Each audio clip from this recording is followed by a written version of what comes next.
Eu me chamo Lucas e eu vou estar conduzindo aqui alguns momentos com vocês do que a gente chama de concerto de oração, né? Sabe quando às vezes a gente não sabe orar muito bem? Mas aí a gente lê a palavra e aquilo nos dá vocabulário para orar. Aquilo desperta em nós as nossas necessidades, né? E aqui a palavra nos chama para orar também, por aquelas questões, né? Então é mais ou menos isso que a gente vai fazer. E o texto que vai conduzir o nosso concerto de oração, concerto com C, porque a gente também vai ter algumas participações musicais bem legais, para a gente ficar mais inspirado e, né, animado. O texto que vai nortear o nosso concerto é Colossenses capítulo 1. E desde já eu quero ler com vocês a primeira parte, do verso 1 ao verso 6. Paulo, apóstolo de Cristo Jesus, pela vontade de Deus, e o irmão Timóteo, aos santos e fiéis irmãos em Cristo que estão em Colossos, a vocês, graça e paz da parte de Deus, nosso Pai, e do Senhor Jesus Cristo. Sempre agradecemos a Deus, o Pai de nosso Senhor Jesus Cristo, quando oramos por vocês, pois temos ouvido falar da fé que vocês têm em Cristo Jesus e do amor por todos os santos. Calma. Por causa da esperança que lhes está reservada nos céus, a respeito da qual vocês ouviram, por meio da palavra da verdade, o Evangelho, que chegou até vocês. Por todo o mundo, esse Evangelho vai frutificando e crescendo, como também ocorre entre vocês. Vocês aqui também. Desde o dia em que o ouviram e entenderam a graça de Deus em toda a sua verdade. Amém? A carta de Colossenses foi escrita junto com outras cartas também de Paulo, quando ele estava preso. Isso já dá um certo... Estava vendo o jogo do Corinthians, né? Enfim, sou corintiano. O narrador falava de contornos dramáticos, porque o campo estava pegando fogo. O torcedor corintiano lá botou um sinalizador, o campo pegando fogo. Aí o narrador, contornos dramáticos no jogo. O fato dessa carta ter sido aqui escrita quando Paulo estava preso, já é um contorno dramático, assim, já é um negócio assim que você vê. A pessoa está presa e está escrevendo uma carta com essa beleza, né, com essa coisa assim. E ela é dirigida a uma comunidade de discípulos que ele não conheceu. Né? Deus, tem um alerta, Deus, para nós. Um antivírus. Uma igreja que Paulo não conhecia. Colossos, ele nunca tinha ido lá. Essa igreja havia sido iniciada por um companheiro de Paulo, um camarada chamado Epáfras. Epáfras o visita na prisão e relata que os colossenses estavam frutificando e crescendo e conhecendo Jesus e tal. Então Paulo fica sabendo dos colossenses através de Epáfras, o irmão que começou esse trabalho lá. E fica muito feliz, obviamente, porque a gente fica feliz quando tem um grupo enorme de São Francisco do Conde, por exemplo, e vê como o evangelho tem frutificado e crescido lá. Né? E a irmã aqui do norte, representando o norte do Brasil, entendeu? A gente fica feliz quando o evangelho se espalha, né? Quando ele vai crescendo, frutificando. E eu queria fazer algumas perguntas para você meditar e pensar hoje. Como o evangelho chegou até você? Como o evangelho chegou até você? Tem o irmão que chegou agora, né? O Wesley, né? Acertei? O Wesley chegou agora. A menina que se batizou agora também, esqueci o nome. Hannah. Pronto. Menina que se batizou agora. Alguns que já estão algumas décadas na caminhada. Mas relembre aí, volte um pouco no tempo e relembre como o evangelho chegou até você. Seus pais, amigos, vizinhança, internet. Como o evangelho, de alguma maneira, chegou até você. É assim que chegou lá na igreja de Colossos, né, através de Epáfras. Quem foi o seu Epáfras aí que despertou o evangelho na sua vida? Plantou essa semente no seu coração? Outra pergunta. Como o evangelho tem frutificado em sua vida e ao seu redor? A palavra diz, né? Temos ouvido falar da fé que vocês têm em Cristo Jesus e do amor por todos os santos. Então havia um impacto, né, daquela igreja de Colossos. As pessoas estavam ouvindo falar do que estava acontecendo ali. Tu ouviu falar do que estava acontecendo lá em Colossos? Né? Então estava acontecendo alguma coisa. Então eu quero perguntar para você, como o evangelho tem frutificado em sua vida e ao seu redor? O que as pessoas estão falando? Temos ouvido falar do Lucas. Qual Lucas? Tem vários. De algum Lucas. Temos ouvido falar do Lucas, evangelista, né? Outra pergunta. Você tem sido um canal dessa expansão do evangelho? Você tem sido um Epáfras também para outros? Você tem sido um canal, o evangelho chegou em você e você escoa para outros também? E eu queria dar alguns minutos, 2 minutos, enfim. Vou sentindo aqui quanto tempo é. E ali naquele relógio também. Vamos ler do verso 7 ao verso 12. Colossenses 1 ainda.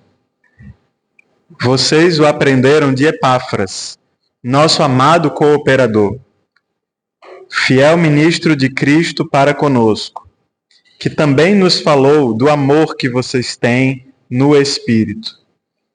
Por essa razão, desde o dia em que o ouvimos, não deixamos de orar por vocês e de pedir que sejam cheios do pleno conhecimento da vontade de Deus, com toda a sabedoria e entendimento espiritual. E isso, para que vocês vivam de maneira digna do Senhor e em tudo possam agradá-lo, frutificando em toda boa obra, crescendo no conhecimento de Deus e sendo fortalecidos com todo o poder, de acordo com a força da sua glória, para que tenham toda perseverança e paciência com alegria, dando graças ao Pai, que nos tornou dignos de participar da herança dos santos no reino da luz. Amém? Os colossenses estavam frutificando e crescendo. Paulo louva a Deus por isso. Mas eles não estavam isentos de algumas dificuldades. Eles estavam debaixo de muita pressão. Estavam sob pressão. Pressões internas e externas. Externas, por causa da perseguição que o Império Romano colocava, né, contra os cristãos, mas também as pressões internas, de irmão contra irmão, que às vezes a gente joga contra, faz gol contra. Estou com analogias do futebol na minha cabeça, perdão. Aquela era uma igreja composta tanto por judeus como gentios, né, não judeus. Era uma igreja multiétnica, né? Tinham pessoas diferentes ali. E muitas vezes elas não se batiam muito bem, né? Os gentios estavam chegando à fé carregados de medos, superstições, misticismos que eles tinham carregado das suas religiões politeístas, né? Então eles traziam isso também tudo para dentro da igreja, tudo que eles tinham aprendido, tudo que eles eram, né? Então eles traziam também aqueles medos de forças, de coisas e tal, de coisas espirituais. que o Paulo vai trabalhar mais em Colossenses depois, né, que a gente não é o nosso objetivo hoje. Então, os gentios chegavam carregados dessa religiosidade também pagã, vamos colocar assim. E os judeus, por outro lado, viam isso, né, eles chegando à fé desse jeito, carregados de coisas também. E os judeus também estavam vindo à fé carregados de coisas.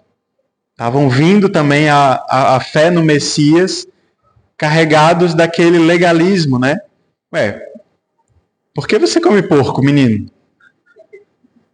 Menino estranho aqui. Então, também cheios de preconceitos, cheios de também superstições, leis que na verdade já tinham sido abolidas, né? E eles acreditavam que os gentios deveriam expressar sua fé em Jesus sendo iguais a eles, virando um judeu, culturalmente e etnicamente falando. E mais, adicionando a fé em Jesus,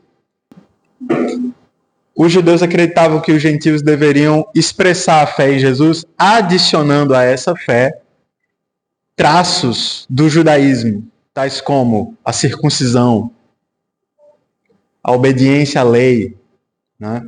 Assim por diante.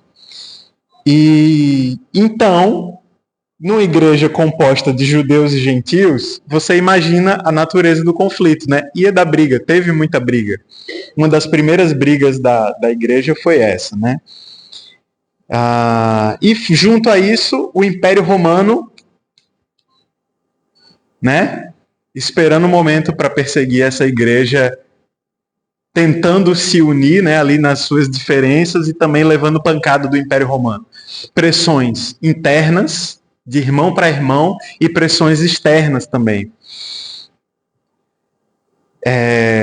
E para suportar tantas pressões, aquela igreja, Paulo aqui, gente, é muito sábio, né? Paulo aqui ora por eles e pede para que eles sejam cheios do pleno conhecimento da vontade de Deus, com toda a sabedoria e entendimento espiritual, para que eles vivessem de maneira digna do Senhor e em tudo pudessem agradá-lo, né?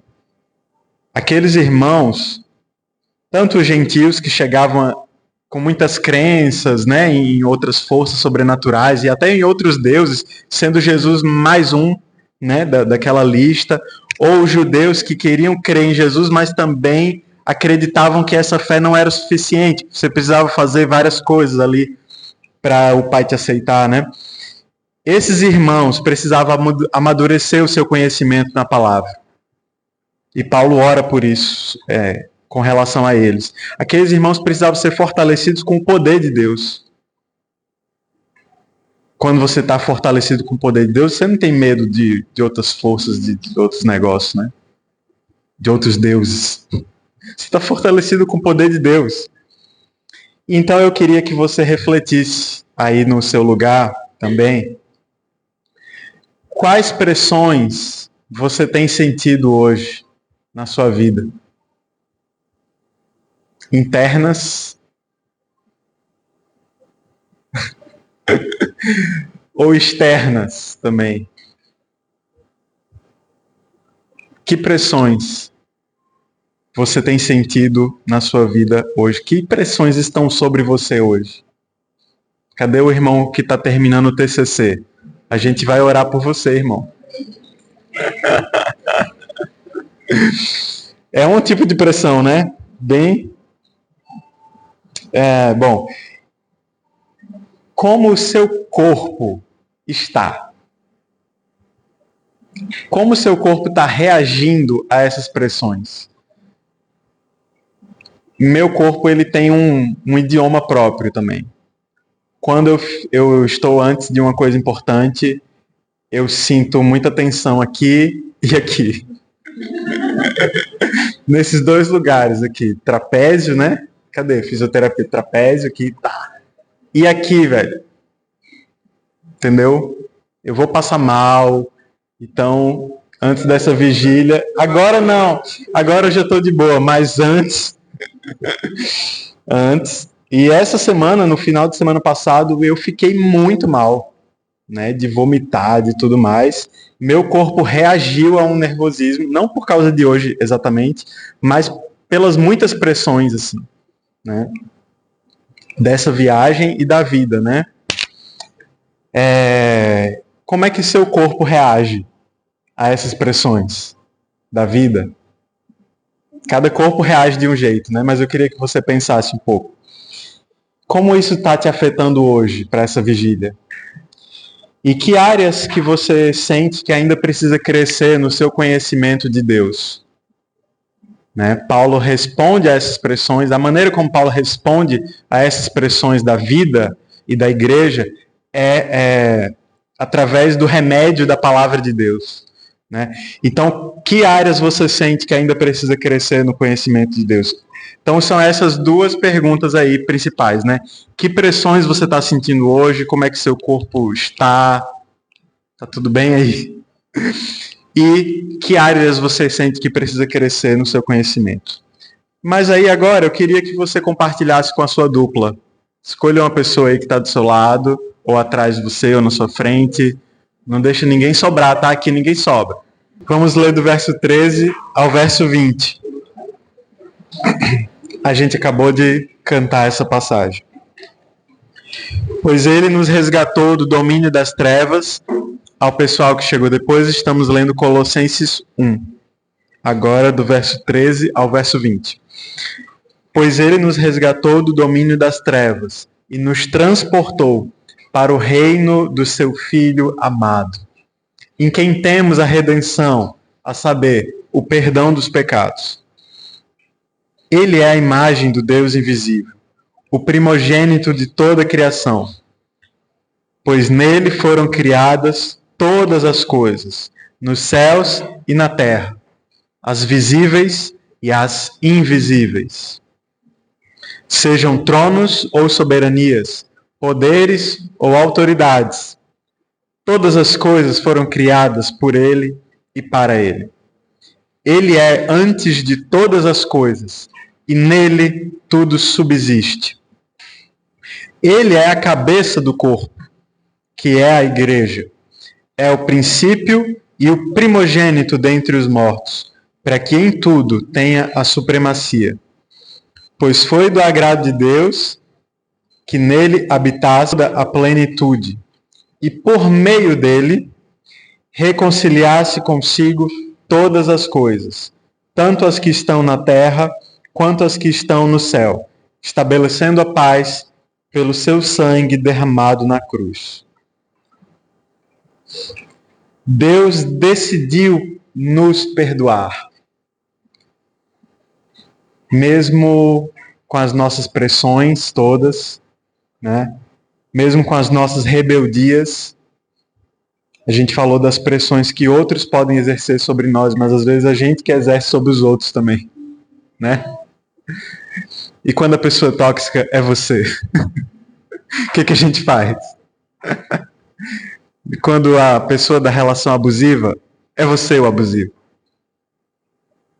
E quando na relação de opressor e oprimido, você é o opressor? Né? E a vida é assim, tem várias relações. Em algumas a gente é o opressor, em outras a gente é o oprimido. Né? Mas aí vem a cruz. E o evangelho é para o oprimido e também para o opressor. Pai, perdoa-lhes, porque eles não sabem o que estão fazendo. A cruz é também para a gente. Deus decidiu nos perdoar o nosso pecado, os nossos pecados. O autor de toda a criação, aquele que desenhou aqui, ó, a Bahia, desenhou aqui Salvador, fez esse triângulo assim, né, que Salvador é, com esse litoral gigantesco, bonito. Esse que desenhou tudo isso, aquele, sabe, contra quem nós nos rebelamos e nos tornamos seus inimigos, esse Deus não desistiu da gente, ele decidiu nos perdoar. Ele fez a ponte. Ele providenciou o caminho para a nossa reconciliação com ele. Ele nos tirou do domínio temporário do pecado e nos levou para o reino eterno do seu amor. Perceba que eu falei, né? O domínio temporário do pecado. Fraquinho. Fogos de artifício. É poderoso, mas passa rápido. Temporário. Isso é o pecado. Isso é Satanás.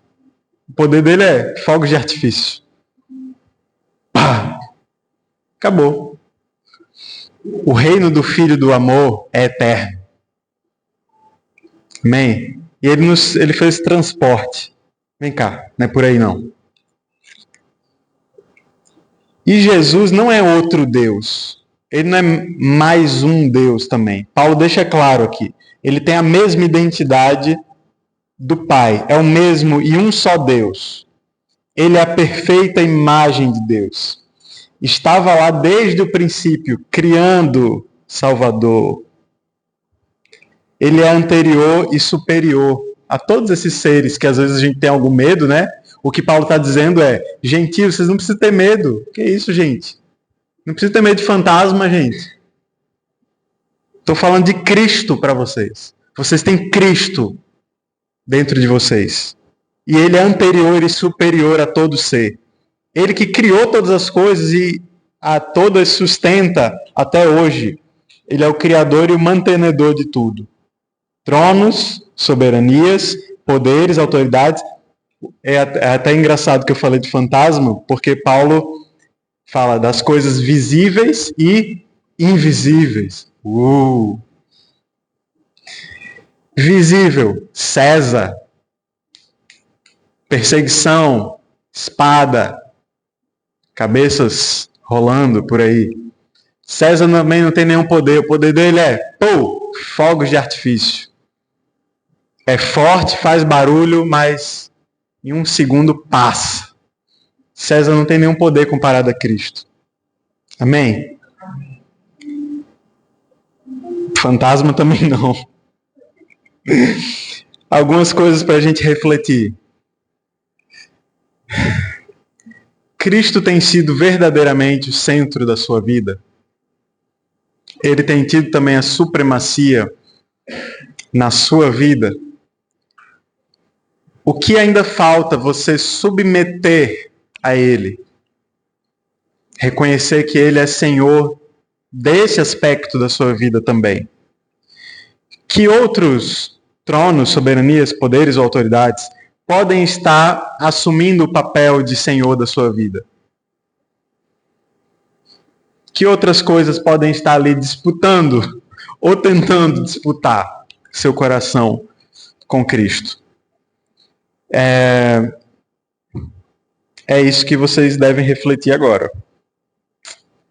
E aí é um tempinho de oração individual. Pode ser uns 3 minutos também. Você pode fechar seus olhos, você pode escrever. Essas são as perguntas. Cristo tem sido verdadeiramente o centro da sua vida? Ou é César? O que você precisa ainda submeter a Ele? O que está faltando submeter a Ele, ao senhorio dele? E que outros tronos, soberanias, poderes ou autoridades, visíveis ou invisíveis, podem estar tomando conta da sua vida hoje? Ore ao Senhor nesse tempo, pedindo por essa sabedoria que vem dele.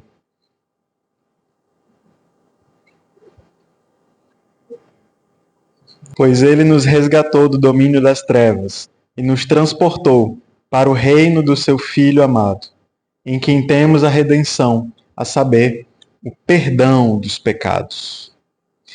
Ele é a imagem do Deus invisível, o primogênito de toda a criação, pois nele foram criadas todas as coisas, nos céus e na terra, as visíveis e as invisíveis, sejam tronos ou soberanias, poderes ou autoridades, todas as coisas foram criadas por ele e para ele.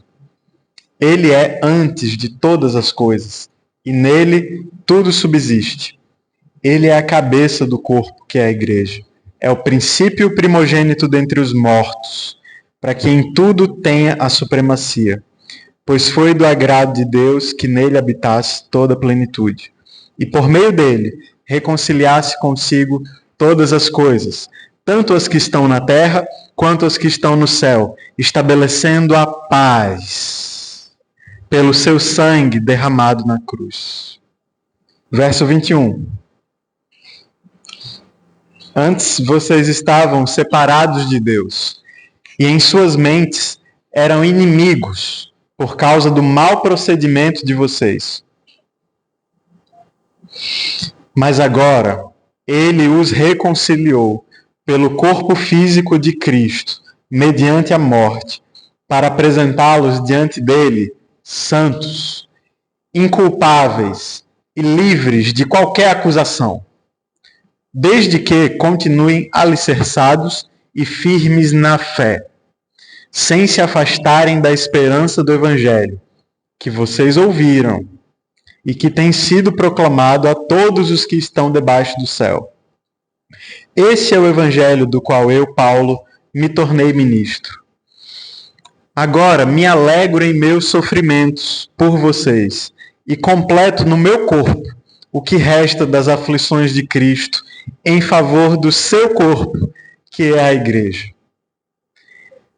Dela me tornei ministro, de acordo com a responsabilidade por Deus a mim atribuída, de apresentar-lhes plenamente a palavra de Deus, o mistério que esteve oculto durante épocas e gerações, mas que agora foi manifestado aos seus santos. A eles quis Deus dar a conhecer, entre os gentios, a gloriosa riqueza deste mistério, que é Cristo em vocês, a esperança da glória. Nós o proclamamos, advertindo e ensinando a cada um com toda sabedoria, a fim de que apresentemos todo homem perfeito em Cristo. Para isso eu me esforço, lutando conforme a sua força, que atua poderosamente em mim. Talvez aqui a gente chegue no tema da vigília. Finalmente, a união do corpo. Como é mesmo o tema, mesmo a frasezinha que vocês escolheram? Bora ser um. Aqui é onde o bicho pega. Paulo pregava o Evangelho de que Jesus é o Messias prometido, né, a Israel, tudo mais. Porém, esse Messias prometido a Israel, ele é o Senhor do mundo inteiro. Ele é o Salvador de todas as pessoas, sejam judias, sejam gentias. Existe? Letras português? Acho que existe, né? Então, Paulo pregava, e ele foi chamado para isso, para pregar que Jesus é o Senhor de judeus e gentios. E o Evangelho já estava crescendo. Esse conceito, né, novo, bastante inovador, já estava crescendo, alcançando cidades ali daquela região, frutificando e formando comunidades multiétnicas, diferentes de tudo que aquele mundo romano já havia visto, já havia presenciado. Porque na Grécia eram assim, os gregos e os bárbaros, né? Os romanos também, o que é romano e o que não é romano. Esqueci até o nome agora, assim, o estrangeiro, né? O judeu e o gentio, aquele que não é do nosso grupo aqui. O Evangelho chegou e Colossenses, assim como Efésios e Gálatas, enfim, cartas de Paulo nesse período, vai dizer, gente, não há judeu nem grego, né? Nem bárbaro ou cita, estrangeiro e tal, homem ou mulher. Essas divisões étnicas e tudo mais caíram. Isso, gente, foi diferente de tudo que o mundo já havia experimentado antes. O gentio não precisava se tornar um judeu. Ele precisava apenas se... Como é que diz aqui no verso 23? Como é que a pessoa fica santa, inculpável e livre de qualquer acusação? Ficando firme na fé. A fé no Evangelho é suficiente. é suficiente para nos identificar como parte do povo de Deus. Não preciso parecer com você. Entendeu? Não preciso parecer com você. É isso que Paulo está dizendo. A gente pode ser diferente, está unido porque a gente está alicerçado na mesma fé. Então ele está quebrando ali alguns preconceitos, algumas barreiras que tinham naquela igreja de Colossos, uma igreja com alguns problemas ali, né, de relacionamento. Assim como também de Romanos, de Efésios, de Gálatas. Gálatas, realmente, eles tinham um grande problema nessa área.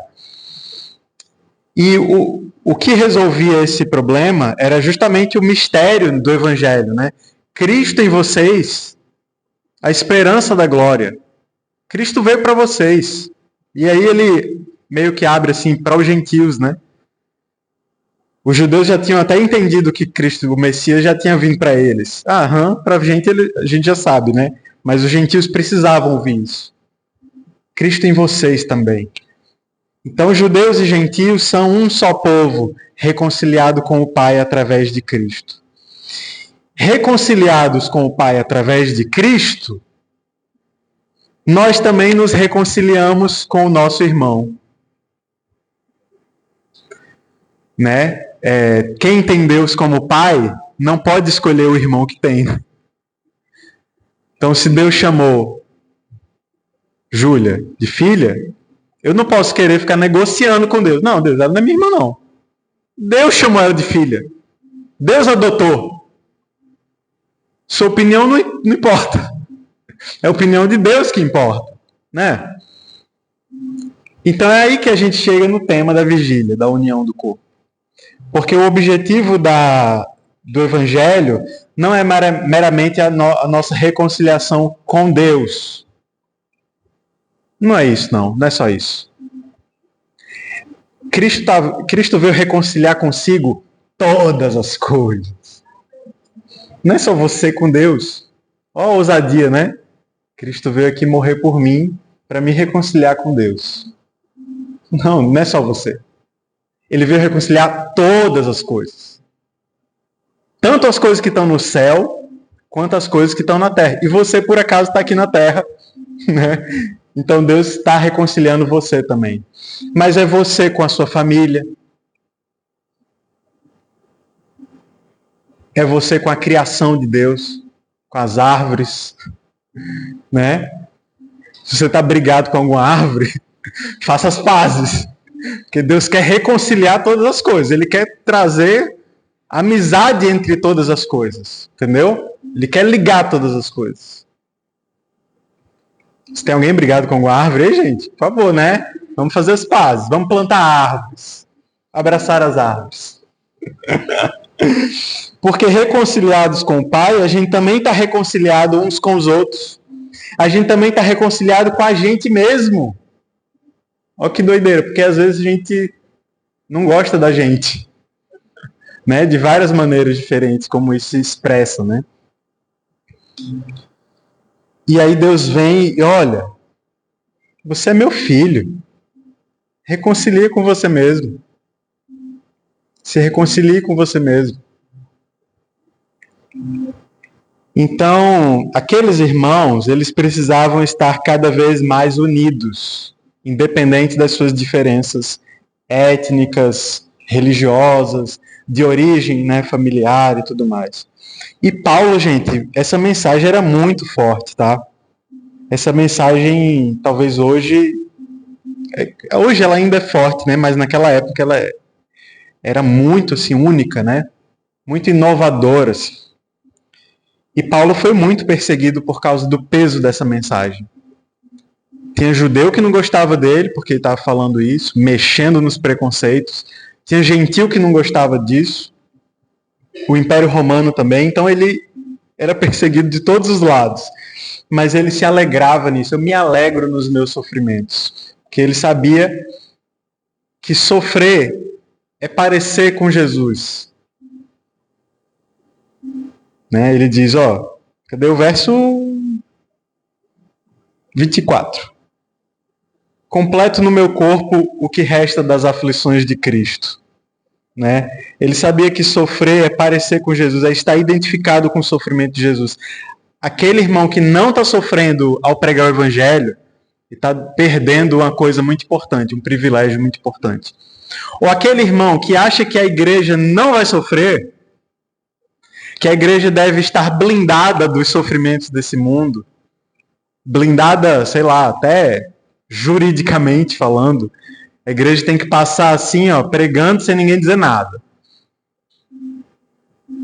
A gente está deixando de parecer com Jesus, a gente está perdendo um privilégio, porque o próprio Jesus diz, né, bem-aventurados serão vocês quando vocês forem perseguidos por minha causa. Cuidado para não ser perseguido por outra coisa. Por desmatar uma árvore aí qualquer. Aí você vai ser perseguido pela razão certa. Ou pessoa. Hã? Ou pessoa. Pois é. Bem-aventurado é quando você é perseguido por causa de Jesus, não do seu político favorito. Aí você vai ser perseguido também e ainda mais, pela razão errada. Ou seja, você está sendo tolo, né?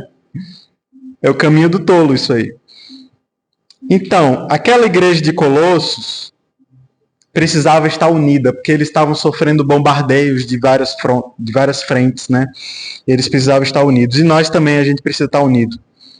E eu queria perguntar para você refletir e ter um tempo de oração também individual. Como é que você está experimentando essa reconciliação na sua vida? Com Deus, com seu irmão, com a sua família, com você mesmo. O que falta na sua vida ser reconciliado, ser recosturado? Na sua igreja, né? Na cru. O que falta para a gente experimentar mais essa reconciliação com o nosso irmão? Com o nosso pai? Pai daqui mesmo, pai da terra. Com a nossa mãe? O que falta para a gente experimentar essa vida nova, né, com Jesus? Expressada na vida nova com o nosso irmão.